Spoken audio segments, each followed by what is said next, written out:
Sejam muito bem-vindos ao programa onde a saúde é a estrela. E hoje a gente vai falar de alimentação. Como é que anda essa alimentação? Tá querendo emagrecer, tá querendo ficar grandão, mas não é disso que a gente vai falar. Hoje a gente vai falar de alimentação que vai nutrir o seu corpo, para além da beleza, da magreza ou, daquele visual de academia. A alimentação pode fazer muito mais pela sua saúde do que você imagina. Você vai ficar sabendo disso tudo depois da vinheta.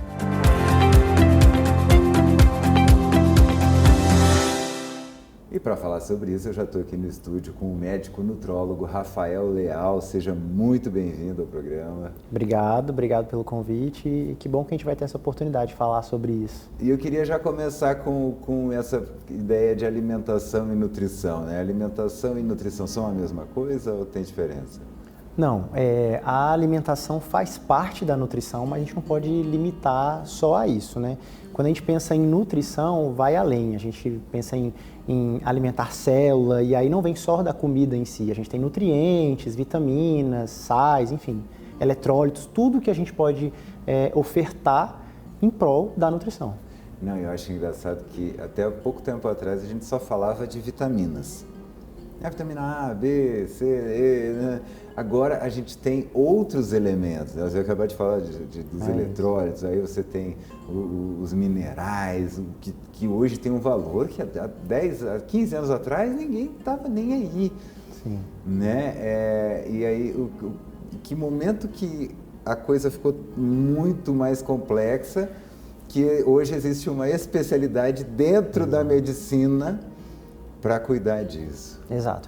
Primeiro que eu acho que a nutrologia, comparada às outras especialidades, ainda é uma especialidade nova, né?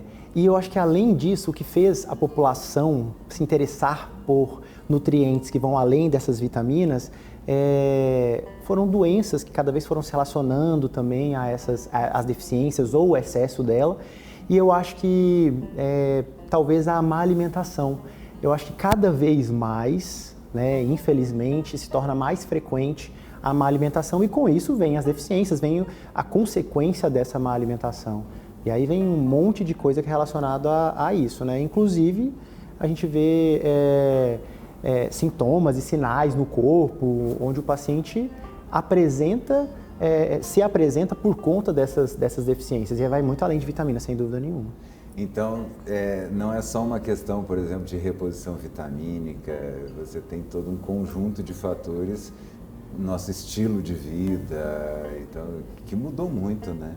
Sim. Antigamente, a cozinha era o centro da casa, era o coração da casa. Se a gente for pensar, geralmente, eu cresci naquela casa, onde a cozinha era o maior cômodo da casa, tinha uma mesa e todo mundo vivia ali. E hoje você vê sala de TV, sala de game, uma outra coisa, mudou, né? O centro, o eixo da casa. Isso refletiu na gente? Sem dúvida. Eu sinto que existe um movimento para que a gente se preocupe mais com a alimentação, tanto que o tempo inteiro se fala sobre isso, né? Sobre nutrologia, nutrição, isso como talvez o centro de várias questões na saúde. Mas eu acho que talvez o que, hoje em dia, assim, com relação à alimentação, hoje em dia o que acontece? A gente está com pressa, a gente quer algo mais prático, a gente não se preocupa tanto em determinado momento sobre isso. A gente começa a se preocupar de fato quando isso respinga no nosso corpo, né? Seja por excesso de peso, seja por falta de peso, seja por deficiências, como a gente constata em alguns exames. E eu acho que, infelizmente, a gente começa a se preocupar mais quando a gente sente na pele. E eu acho que por conta de toda essa mudança de estilo de vida, em algum momento a gente vai sentir. E quais são os principais reflexos? Assim, acho que é muito legal, todo mundo ficou sabendo daquele documentário que uma época foi um boom, o tal do Super Size Me, que o cara pegou, vou ficar um mês comendo McDonald's. E aí ele começa a ir no médico e tudo, glicemia, colesterol, tudo nele dispara. Quais são, por exemplo, os principais problemas que a gente está tendo, que chegam no hospital por conta desse nosso estilo de vida de hoje? Tudo é relacionado que você olha e fala, isso aí é comida.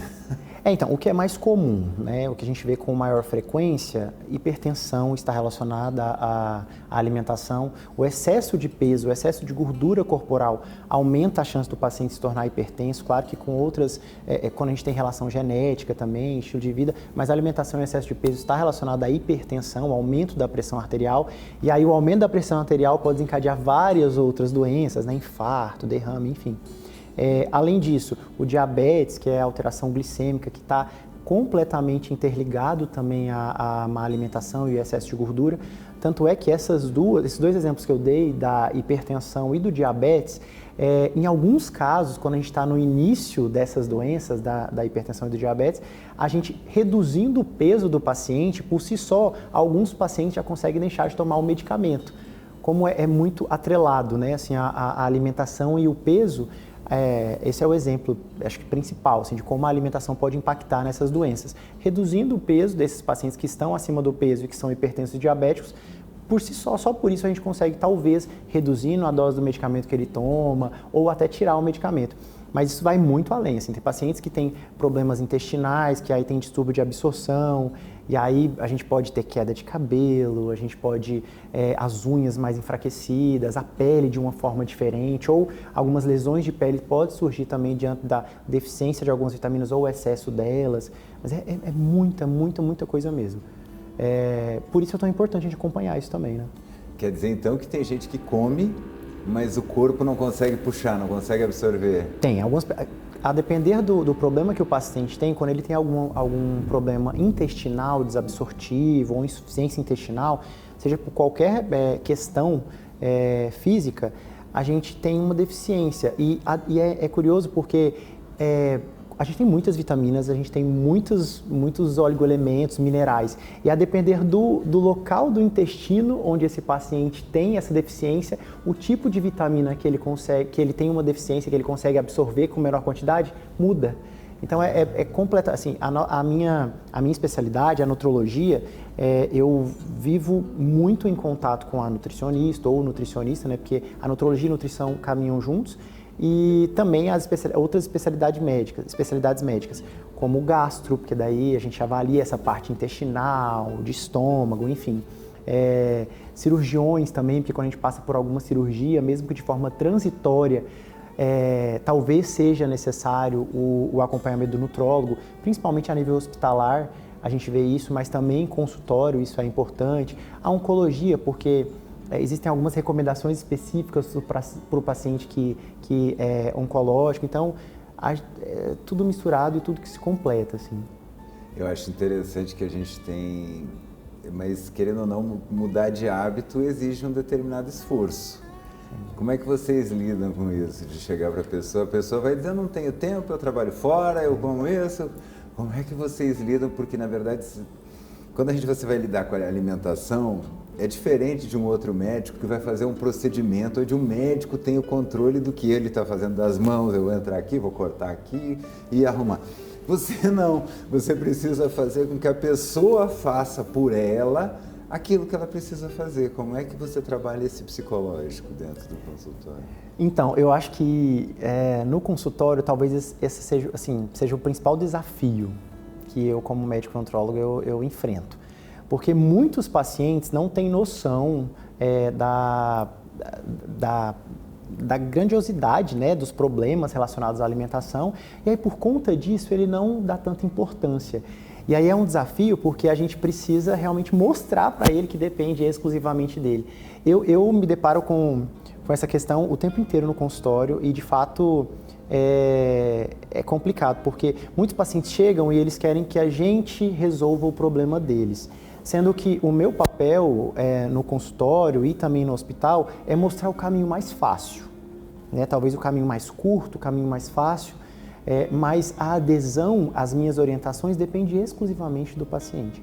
É óbvio que hoje em dia, ainda bem, né, que nós estamos em evolução, a medicina está em evolução, e a gente tem muitos medicamentos, substâncias, suplementos que a gente consegue auxiliar esse processo, seja qual for o processo, emagrecimento, hipertrofia, recuperação de alguma doença, mas a adesão que o paciente faz da porta do consultório para fora depende exclusivamente dele. E eu sempre tento frisar essa importância de aderir às recomendações. E eu costumo falar assim que, como eu estudei para isso e eu sei qual é o caminho, eu sempre falo para o paciente que se ele aderir a 90%, 80% de todas as minhas orientações que eu passei no consultório, ele com certeza absoluta vai ter resultado. Mas aí depende dele. É o que a gente está, principalmente agora, nunca acho que tanto na vida a gente teve dessa forma. Quer dizer, a pessoa até quer dar uma volta, você fala, não, aqui tem um caminho mais curto. Mesmo assim a pessoa quer ir de Uber, né? Ela não quer ter que ela mesma fazer e aí ela vai lá e Ozempic. Qual é o risco disso? Que agora tem, não me preocupo com isso aí não, o Ozempic é seco, não tem problema não, eu já ouvi isso. Qual é a questão? Tudo é medicamentoso. Eu estou com problema na vida, estou com problema pessoal. Não, tu precisa resolver isso, enfrentar teus medos, ir no psicólogo. Não tem um remédio. Até para isso, para coisas que não são físicas, a gente quer usar remédio. Então, qual é o risco de usar remédio para engordar, remédio para emagrecer, remédio para ficar hipertrofia, remédio para ficar grande? Tudo no remédio? Eu falo de uma forma até entusiasmada que ainda bem que nós temos os medicamentos para nos auxiliar, mas outra coisa que eu friso sempre durante a consulta é que a gente tem pilares nos processos, que são muito importantes, que além do medicamento a gente precisa sem dúvida fazer, porque se a gente não faz, se a gente não se atenta a esses principais pilares, o remédio não consegue agir sozinho, né? Ou ele age de forma temporária e quando a gente para de usar o medicamento, seja para qual for a finalidade, a gente retorna para o que a gente estava anteriormente. E esses principais pilares que eu costumo falar hidratação, a água, que é assim, o básico e todo mundo fala disso o tempo inteiro e a gente não pode subestimar. O sono também é muito importante. E aí vem a atividade física, porque daí na atividade física a gente tem algumas coisas que a gente pode fazer, algumas substâncias que a gente pode usar, suplementos que auxiliam a gente a sentir mais força, a ter um rendimento maior para ajudar nesse processo. E a alimentação, né? E aí assim, pouco adianta a gente usar só o medicamento e não se atentar a esses pilares. Se eu uso o Ozempic, por exemplo, que é a semaglutida, que é um excelente medicamento se bem indicado, e não me preocupo com a alimentação e não consolido os meus hábitos durante esse processo, paro de tomar o remédio e volta tudo.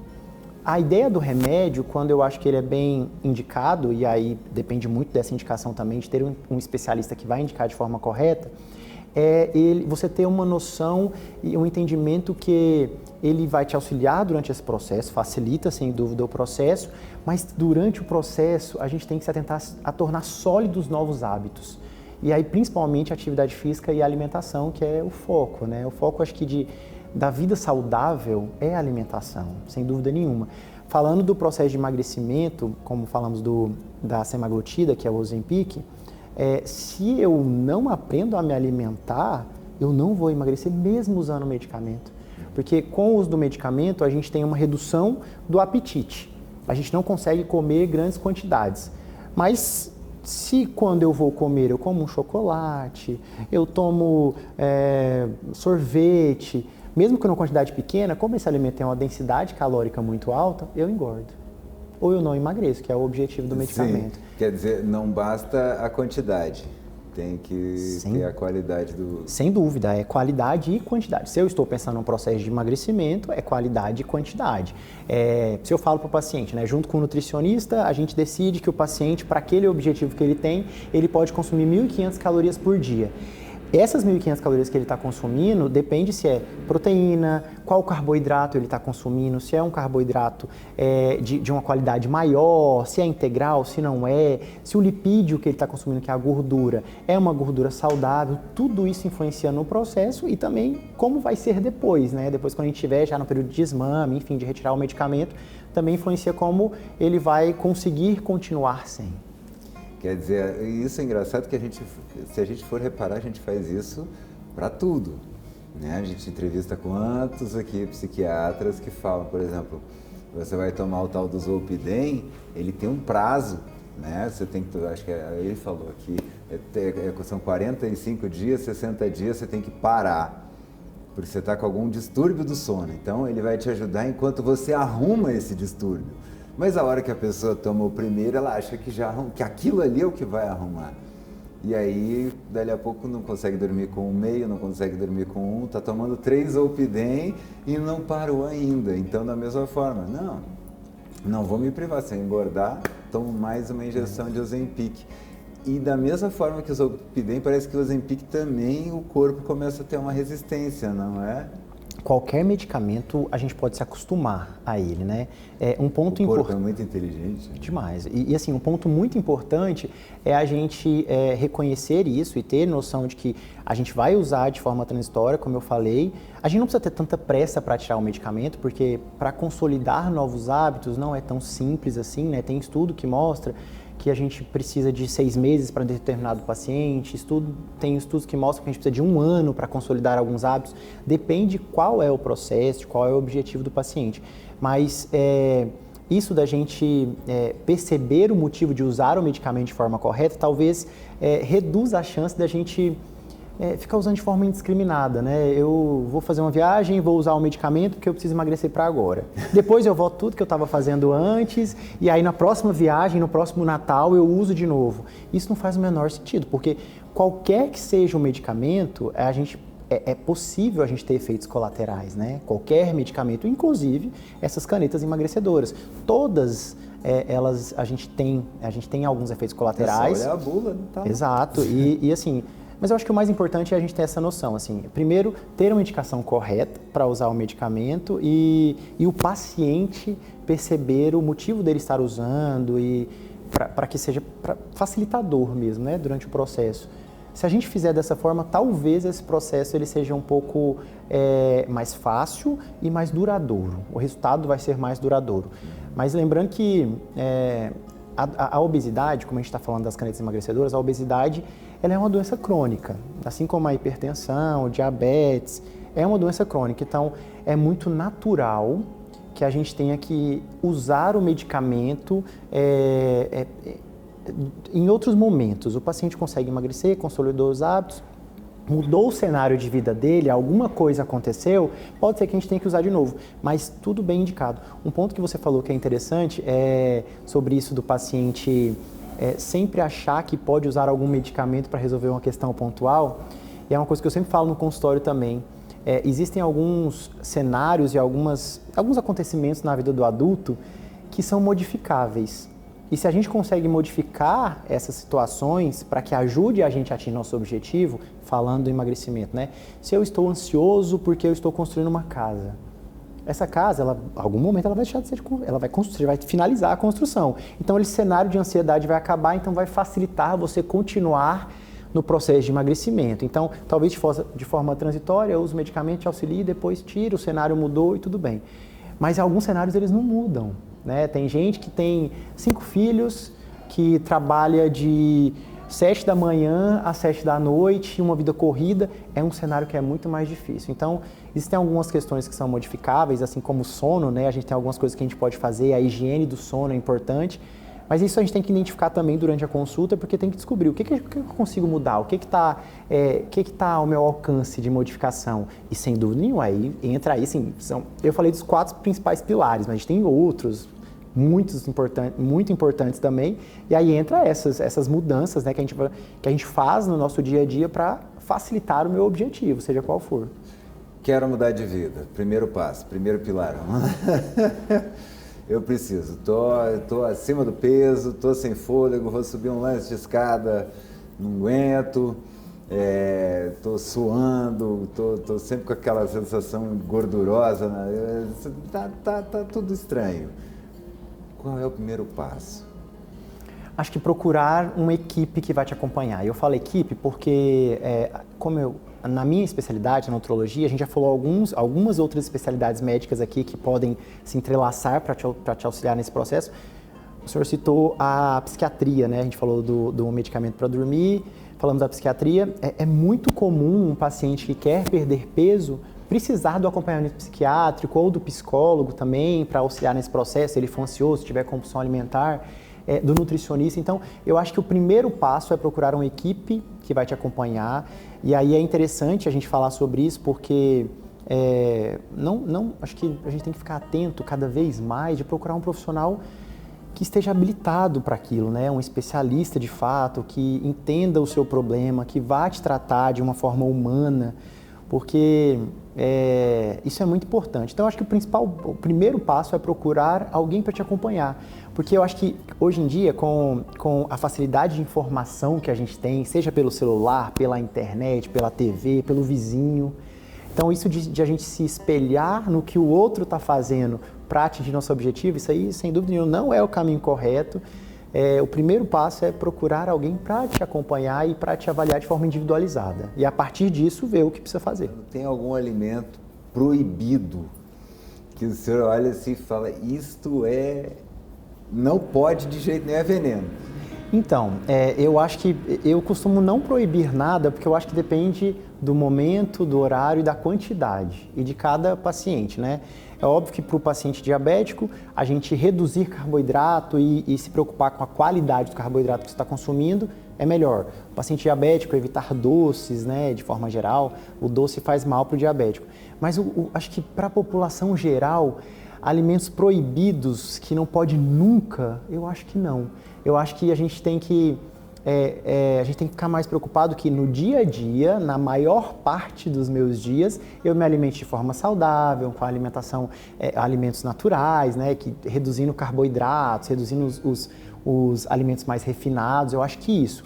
Mas se eu de segunda a sábado eu me alimento super bem, faço atividade física, tenho alimentação balanceada, como me recomendaram, e no domingo eu no almoço quero tomar um sorvetinho em pequena quantidade, não vai ser isso que vai ser o problema, né? Até para o processo de emagrecimento, por exemplo, não é esse o problema.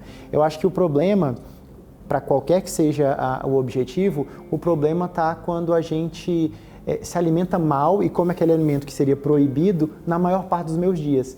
Eu costumo falar que a gente tem 7 dias na semana. Não é uma refeição na semana errada que vai atrapalhar tudo ou que vai te deixar menos saudável. A alimentação ruim, ela vai ter uma consequência no corpo quando ela se torna mais frequente, né? A alimentação ruim, ela sobressai a alimentação saudável. Então, eu acho que a frequência interfere e a quantidade do que a gente está consumindo, sem dúvida. Vamos dizer o seguinte, eu estou bem, estou com os meus níveis de açúcar, de gordura numa boa. Cometi um exagero, meu corpo consegue, né, digamos ali, daí, né, vai tomar água, o meu corpo vai conseguir lidar com isso. Agora, se eu exagerei hoje, amanhã, depois eu não dou aquele intervalo, né, para as coisas irem embora do meu corpo. Funciona isso? A questão da água também ajuda, sem dúvida. A água, a hidratação, o sono, a atividade física, tudo isso ajuda. E o retorno da alimentação saudável também ajuda no processo de desinflamação do corpo, né? A gente não tem nenhum alimento sozinho, de forma isolada, que ajude a gente a essa desinflamação, a essa desintoxicação que a gente ouve falar, mas é o conjunto de tudo que a gente faz que vai ajudar ao nosso corpo voltar ao que estava antes, depois de uma refeição, de algum alimento que nos fez, que a gente consumiu que não era tão... Então, esse aqui... isso aí é quase proibido, eu diria. Porque... Não é alimento, vamos dizer assim. É isso, eu acho que era o que a gente estava falando de nutrição, né? Nem todo alimento nutre. E eu costumo falar também aos pacientes que até quando a gente vai sair do que é recomendado, sair da dieta, a gente tem que fazer escolhas corretas, né? Pensar para fazer as escolhas. Se eu estou com vontade de comer em maior quantidade, coma um alimento de verdade, sabe? Coma arroz, coma feijão, coma legume, coma carne em maior quantidade, uma carne saudável, óbvio. Mas esses alimentos que são industrializados, isso aí, sem dúvida nenhuma, tem que ser a exceção, assim. Tem que escolher o momento de fazer essa refeição, porque isso aí não vai te ajudar em absolutamente nada. Isso aí não te alimenta, não passa fome. A gente tem a gente facilita um desequilíbrio até hormonal, né, glicêmico, enfim, metabólico enorme. Então, isso aí de fato tem que ser a exceção. Não faz mal se de forma pontual e isolada, né? De tempo em tempo eu vou lá e como que eu gosto, mas isso aí sem dúvida nenhuma tem que ser exceção. Exceção. para lhe encontrar, além de lhe encontrar lá no Hospital Santa Helena, nas redes sociais. Infelizmente o programa acabou. Doutor, pode se despedir do pessoal naquela câmera ali. Então, meu Instagram é Nutrólogo Rafael e lá eu passo informações do meu dia a dia, dos meus pacientes, situações específicas, e assim como esse programa, eu também uso o Instagram para desmistificar e trazer informações reais. Eu também gostaria que a gente pudesse ter um remédio para tudo, mas às vezes a gente precisa ir lá, fazer mesmo comida, cortar, picar, descascar para a gente se nutrir e fazer um exercício, uma caminhada. Não é evento não, roupa de academia, top, não, vai lá, sai, dá uma caminhada. Então a gente se vê no próximo programa e um grande beijo.